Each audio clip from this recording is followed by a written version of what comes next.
looks fun. There's so much porn! Welcome everybody to my thoughts on The Bad Guys. This will be the spoiler-free part of the review, so don't worry. We'll get into the furry bait later. But when we do, I'll let you know. Now this is a DreamWorks original. And this is actually... It was a book? Never mind, it was an adaptation of The Bad Guys.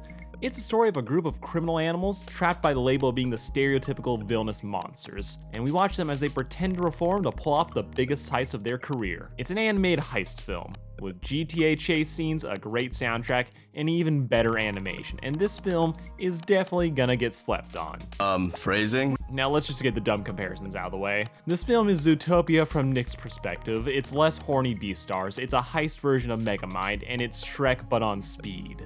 The film's central plot, theme, and characters aren't anything we haven't seen before. The central idea of the film is about a group of stereotypically bad animals getting treated poorly by the masses, so they lean into that behavior. And this film is in no small part about them realizing that they don't have to be what society tells them. Yes, that is every other film. But something doesn't need to be groundbreaking to be good. It's all about that execution, and The Bad Guys is a fun ride from beginning to end. It's not reaching to be anything particularly deep or getting too hung up on its allegory. The Bad Guys is trying to be a fun action heist film with a strong but not overpowering emotional core. I went into this film with zero expectations. I think I saw the first trailer a while back, saw people lose their minds on Twitter, and have not seen anything about it since. So I was pleasantly surprised with how much I enjoyed it. This film is an absolute joy, and you can tell it pulls from a lot of different crime films and dramas. There's certain scenes and dialogue that feels like it's lifted right out of Pulp Fiction. There's a lot of Ocean's 11 in here, plus some Fast and the Furious, and combine it all together, you get a good time at the theater. No questions asked. And a lot of that has to do with the animation. This film has a lot of Spider-Verse in its DNA, which I am thankful for, as ever since that film's success, showing how far you can truly push the visual medium and have audiences be receptive to it, it has just opened the floodgates for everyone else to be creative, to be more cartoony, and to really lean into stylization. There's less restraint now in how animators are allowed to draw and control their characters, leading to that high energy exaggeration you get in something like Popeyes or Hotel Transylvania, where, yeah, their faces are being completely morphed, but it's fun and it's hilarious, so yeah, no, more of that please. The Bad Guys was a relatively cheap film too, like only 70 mil. And I'm so happy that it picked personality over detail. Before Spider-Verse, you really could feel this constant trend towards realism, detail, more detail, when I'm just like, okay, cool.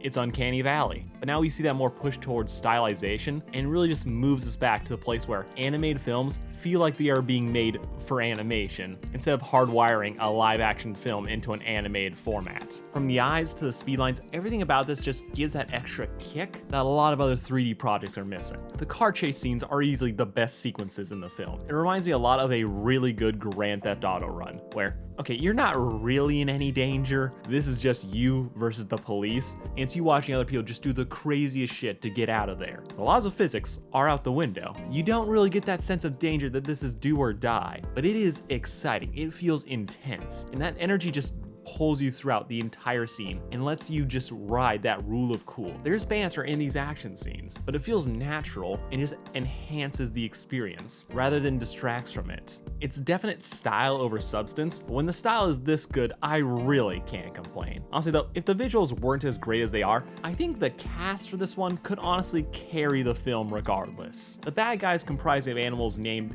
exactly what you think they are. They're just a super fun team. They really nail that sense of camaraderie you get among a gang of friends and thieves who do everything together, from being cool to giving each other shit, but it's not in a dysfunctional way, because you kind of know it's all in good fun. But it also hints at this personal level dysfunction that define each character. These guys believe that society never gave them a chance to be anything other than the bad guys, so they just leaned into it. But watching these guys hang out, you really can kind of get the sense that while they are best friends and they do support each other, they also kind of hold each other back in a sense. That there is this intergroup pressure to be a bad guy and to laugh at all the goody-goody suckers of the world. So you get the sense that if anyone in the gang ever wanted to actually be good, they would get dogpiled, then stealth-shamed into sticking to their prior behavior. You get this the most from Mr. Snake, voiced impeccably by Mark Maron, whose gruff, hardened demeanor leaves no room for anything other than a criminal and eating cute animals. But it's because of that hardened demeanor that his friendship with Mr. Wolf shines as the best part of this film, outside of the chase scenes.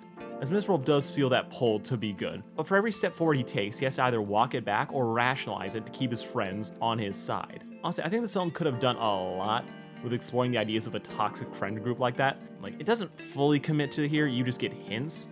Like, it's just missed potential to me. I think it could have done that, it didn't, but that type of examination wasn't what this film was trying to do, so that's more of a me thing. Also, I guess I have to talk about the elephant in the room. Sam Rockwell as Mr. Wolf is carrying a lot of this movie on his back. There's always been a lot of smooth talkers in media. There's always that cool guy that is supposed to be able to talk his way out of any situation. And half the time, I'm just like, bro, shut the fuck up. I really don't believe that you are as good as you think you are. Wolf here, though, yeah, no, I believe it that people are putty in his hands. He's that perfect combination of charming sleaze and faking sincerity that you totally believe that this guy is able to con people out of their pants. Like, even though the movie is about them becoming the good guys, watching Mr. Wolf as a bad guy is just infinitely entertaining. It is so fun to watch, just the plans, the heists, just him stealing from every person in sight. It's fun, it's entertaining, and it's just cool.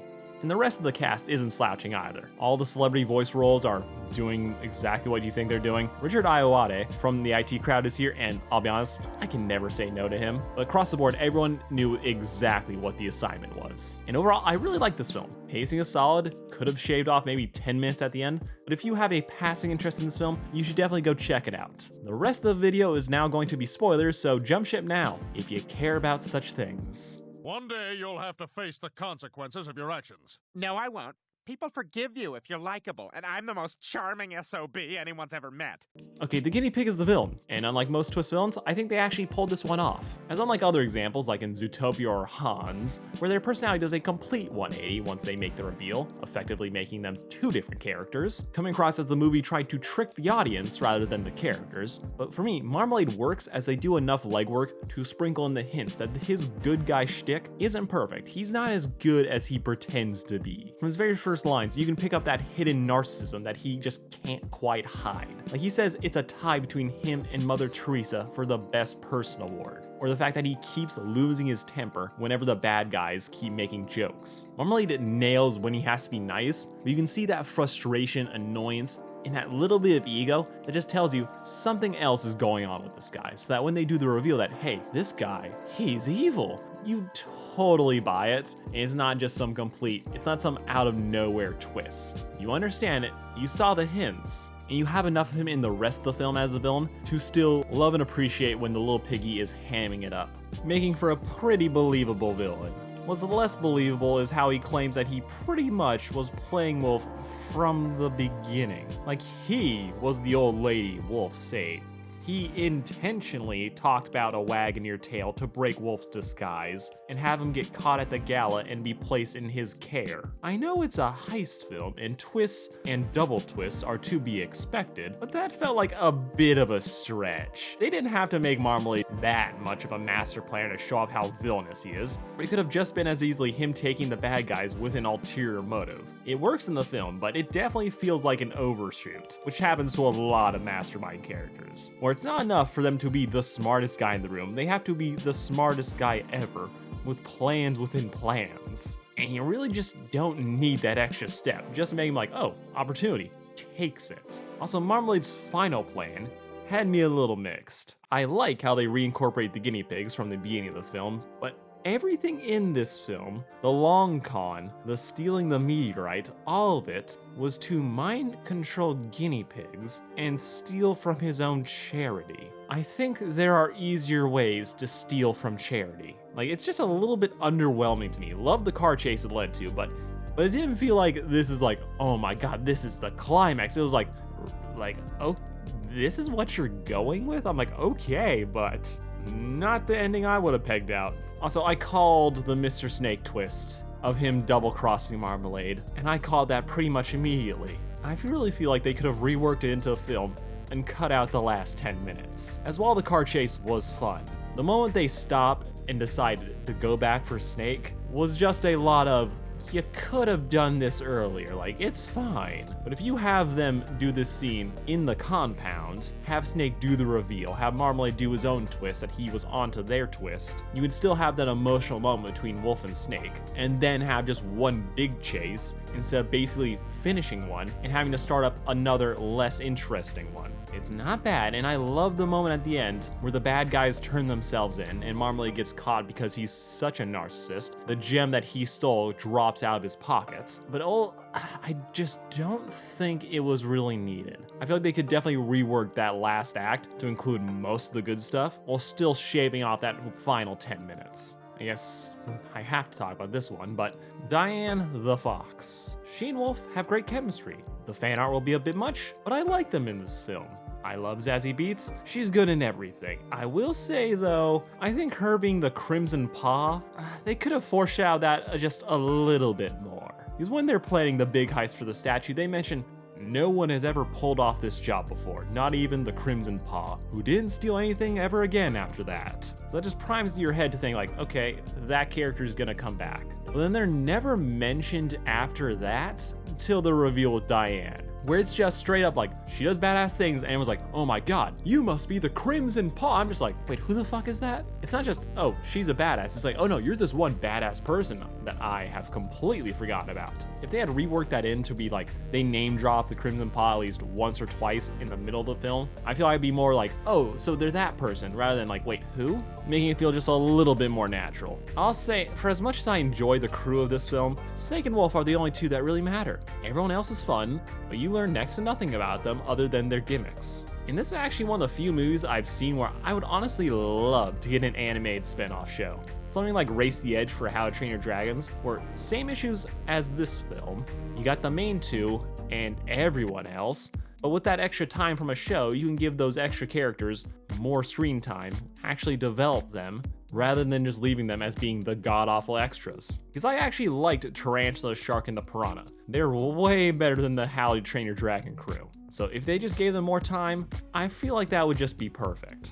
Honestly, I hope this film does well. This is just the type of film I like to see more of, but the opening night of my showing was kind of empty, except for me. So I get the feeling this is gonna be one that is slept on, unfortunately. For films like this aiming at kids, you really have to get the parents on board too, and seeing as the premise is good but also has been done before, I don't see them dragging their kids to go see it when they can just throw something on streaming. I hope I'm wrong, and again, you should totally go watch this if you can. But I just have a vibe.